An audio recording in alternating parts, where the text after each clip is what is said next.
Audio on demand from Vision Christian Media. Foundations. Josephus, he said the Zealots were, quote, agree in all things with the Pharisaic notions, but they have an inviolable attachment to liberty and say that God is to be their only ruler and Lord, end quote. Foundations. Understanding the Jewish foundations of our Christian faith. With Robbo Robinson and Mandy Warby. There were a number of religious groups or denominations in Judaism at the time of Christ. We've so far learned about the Pharisees, the Sadducees, the scribes, and the lesser-known Essenes. But there was another group as well, but most don't realise them as being religious. They were the Zealots, and that's who we're going to learn about on this program. The name kind of gives something away. They were zealous, so they were the Zealots. But what exactly did that actually mean? Because the Bible doesn't really give much of a definition. Only that they existed and that they were noted for using a violent resistance against Rome. And actually one of the disciples was a zealot. Yeah, that's right. Well, the disciples are listed in a few places, but Matthew 10, 2-4 is one of those. And it says, now the names of the 12 apostles are these. The first, Simon, who is called Peter, and Andrew his brother, and James the son of Zebedee, and John his brother, Philip and Bartholomew, Thomas and Matthew, the tax collector, James the son of Alphaeus, and Thaddeus, Simon the Zealot, and Judas Iscariot, the one who betrayed him. Yeah, so there were actually two Simons, Simon Peter, who just became Peter, and yes, Simon the Zealot. And from what I've read about the Zealots, they were a political movement of Jews within Judea whose sole purpose was the overthrow of Roman occupation.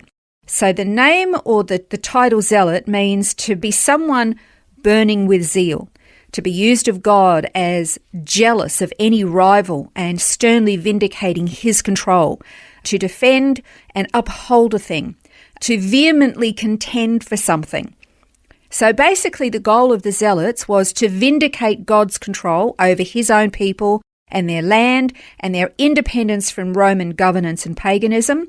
And the Zealots were both religious and political patriots all rolled into one. So in their mind, God's control had been wrested away from his own people and his own land and nation, and they wanted to get it back for him because he couldn't do it himself. Yeah, that's right. It's kind of thing. We'll help you out.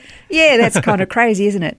Josephus actually wrote about the Zealots and said that they were founded by a gentleman by the name of Judas of Galilee and Zadok, a Pharisee, and he said that the Zealots were, quote, agree in all things with the Pharisaic notions, but they have an inviolable attachment to liberty and say that God is to be their only ruler and Lord, end quote. So they certainly were very zealous, but I guess in some respects you could say that they were almost like religious terrorists, weren't they?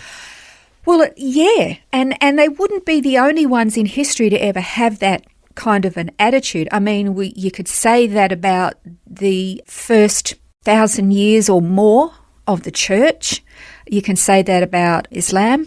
You can say that about Buddhism. You can say that about pretty much any religious belief, even atheism. They believe in it so strongly that they're willing to kill and maim for it. So they're not alone. They're not unique.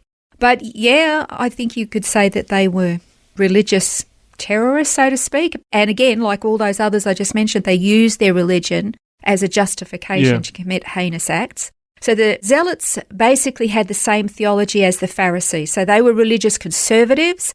They held the scripture to be very sacred and the law sacrosanct, even if they broke it for religious reasons. That's crazy, isn't it? They believed in life after death. They believed in the resurrection, the coming of Mashiach, as well as the future messianic kingdom when all men would be redeemed and liberated.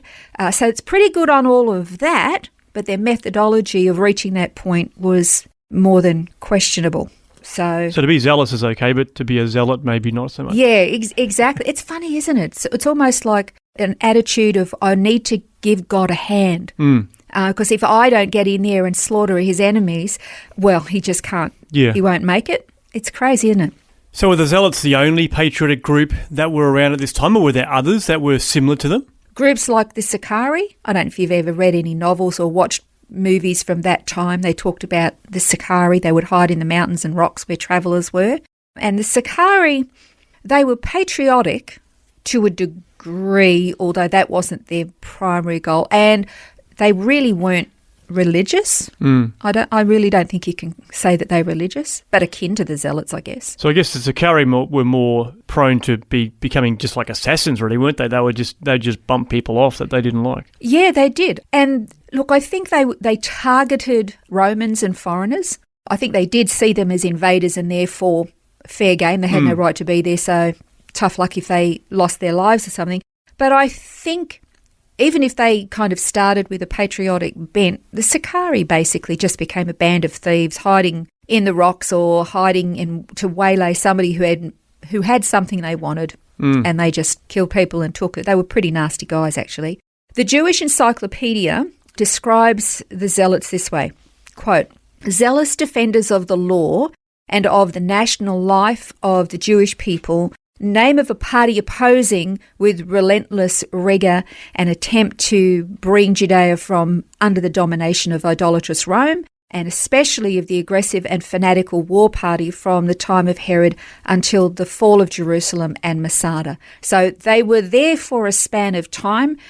They came up basically to destroy Rome, and when basically Rome really crushed the last of the Zealots and the rebels, it was all over bar the shouting for them.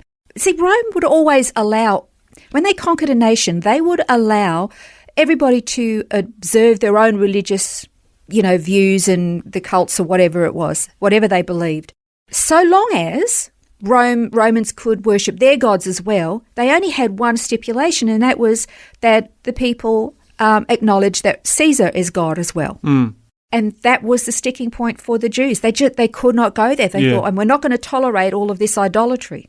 So by the time Rome had really put down the rebellion, the Zealots they had their day. They were dangerous. But once Rome put the final, nail in the coffin, they were no more. And so I guess the final nail really was Masada, wasn't it? That was where they had this stronghold that they were holed up in.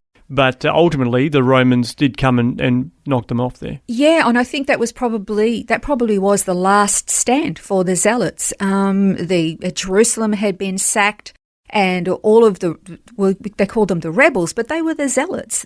These were the stalwart holdouts. They would not bow the knee to Rome, and they eventually fled out into the wilderness to Herod's Winter Palace fortress opposite the Dead Sea. And this thing is amazing. Absolutely amazing. And the resources that had been stored up there with water and food and weapons. And so, the Zealots actually went up there. It's a 1,300 foot above the Dead Sea is how high it was. There was only one way up there. It's called the Snake Path. It's this little zigzag path. And the ancient Snake Path is there to this day. Oh, wow. I've walked up it. I've walked down it. It's an amazing sight. And the Romans besieged the mountain. And for 3 years, the Zealots held them off.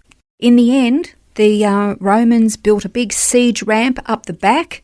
It took them a long time, and eventually the Romans, they broke through the gate. They thought they were going to go in the next morning. They actually went down back to their camp, thought we'll go up and do this in the morning when we feel fresh.